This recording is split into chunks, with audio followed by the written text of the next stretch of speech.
While working, a man was accidentally bitten by a venomous snake.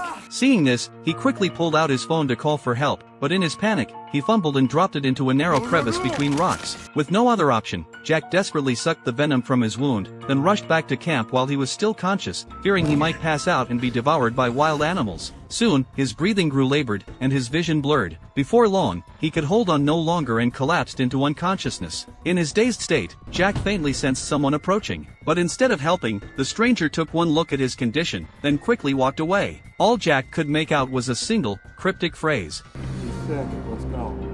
Meanwhile, Jack's mother, unable to reach him for hours, sent a final farewell message before falling silent. When Jack finally awoke, he had no idea how much time had passed. His phone was still lost. To his shock, not only had he survived the venom, but the bite wound had completely healed. Assuming his first aid had worked, he decided to visit a hospital just to be safe. Only then did he notice his car was covered in dust. Brushing it off, he drove straight to town. But as he entered, an eerie sight greeted him. The usually bustling streets were deserted, littered with abandoned supplies. Then he saw the bodies. Their darkened, blackened skin and the swarms of flies confirmed they had been dead for a long time. Though he didn't understand what had happened, the devastation around him signaled catastrophe. Heart pounding, he sped home. A crackling radio broadcast revealed the horrifying truth. He had been unconscious for 3 weeks. In that time, a highly lethal virus had erupted, spreading rapidly and bringing humanity to the brink of extinction. Stunned, he rushed inside, only to be met with his parents' grim fate. Devastated but refusing to give up, Jack clung to the hope that other survivors existed.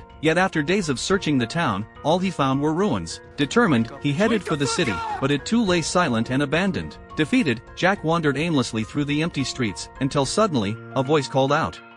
Make mine a double.